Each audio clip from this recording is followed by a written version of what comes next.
નમસ્કાર. તો મિત્રો 13/8/2025 સોના અને ચાંદીના બજાર ભાવમાં કેવી ચાલ રહી છે તે વિશેની માહિતી આ વિડીયોમાં જોશું. તો જે પણ મિત્રો નવા હોય તે ચેનલને સબસ્ક્રાઇબ કરી લેજો અને ફેસબુકના માધ્યમથી માહિતી જોઈ રહ્યા હોય તો ફેસબુક પેજને ફોલો કરી લેજો. તો ચાંદીની બજાર જોઈએ તો 1 ગ્રામ ચાંદીનો ભાવ 115 રૂપિયા, જ્યારે 8 ગ્રામ ચાંદી આજે 920 રૂપિયા, 10 ગ્રામ ચાંદી 1150 રૂપિયા, 100 ગ્રામ ચાંદી 11,500 રૂપિયા અને કિલો ચાંદીનો ભાવ આજે 1,15,000 રૂપિયા સુધી રહ્યો હતો. તો મિત્રો ખાસ કરીને આજે લાંબા સમય પછી ફરી એકવાર ચાંદીની બજારમાં ઘટાડો જોવા મળ્યો હતો અને પ્રતિ 1 કિલોએ 2,000 રૂપિયાનો કડાકો જોવા મળ્યો હતો. જ્યારે વાત કરીએ આજના 22 કે સોનાના ભાવ વિશે તો 1 ગ્રામ સોનાનો ભાવ આજે 9,300 રૂપિયા, જ્યારે 8 ગ્રામ સોનાનો ભાવ આજે 74,400 રૂપિયા, 10 ગ્રામ સોનું 93,000 રૂપિયા, 100 ગ્રામ સોનાનો ભાવ 9,30,000 રૂપિયા સુધી રહ્યો હતો. તો 22 કે સોનાના 100 ગ્રામના ભાવમાં આજે ફરી એકવાર જોરદાર કડાકો થયો હતો અને 8,000 રૂપિયાનો કડાકો જોવા મળ્યો હતો.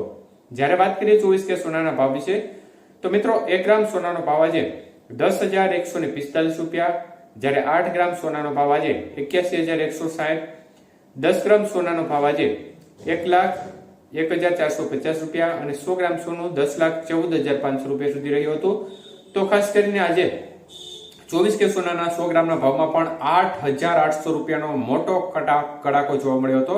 જ્યારે 18 કે સોનાના ભાવ જોઈએ તો 1 ગ્રામ સોનાનો ભાવ 7,609 રૂપિયા, જ્યારે 8 ગ્રામ સોનાનો ભાવ 60,872 રૂપિયા, 10 ગ્રામ સોનું 76,090 રૂપિયા અને 100 ગ્રામ સોનાનો ભાવ આજે 7,60,900 રૂપિયા સુધી રહ્યો હતો.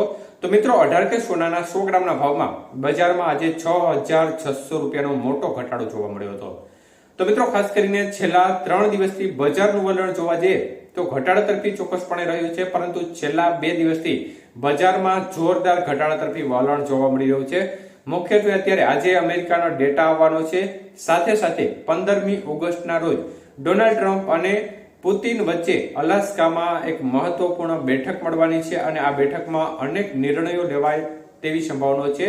પોઝિટિવ નિર્ણયો લેવાની સંભાવનાઓને પગલે અત્યારે બજાર છે તેમાં એક પ્રકારે ઘટાડા તરફી માહોલ જોવા મળી રહ્યો છે, કારણ કે રશિયા અને યુક્રેન વચ્ચે જે સતત યુદ્ધનો માહોલ જોવા મળી રહ્યો છે તે યુદ્ધ જો આગામી સમયમાં બધું બરોબર રહ્યું તો બંધ થઈ શકે છે અને જો કે થોડો સમય ચોક્કસપણે લાગશે, પરંતુ આ બેઠકમાં આ બાબતે કઈ નિવારણ પણ ચોક્કસપણે આવી શકે છે અને સતત જે ટેરિફ રેટનો વિવાદ ચાલી રહ્યો છે તેમાં પણ જો કોઈક અંશે સોલ્યુશન આવે તો ચોક્કસપણે તેની અસર છે તે સીધી માર્કેટ ઉપર પણ જોવા મળે તે પ્રકારની શક્યતા હોય છે, કારણ કે અત્યારે ભારત ઉપર જે 50% ટેરિફ રેટ નાખવામાં આવ્યો છે તેમાં ઘટાડો થાય તો ચોક્કસપણે ફરીથી બજારમાં એક પ્રકારે ઘટાડા તરફી માહોલ બની શકે છે.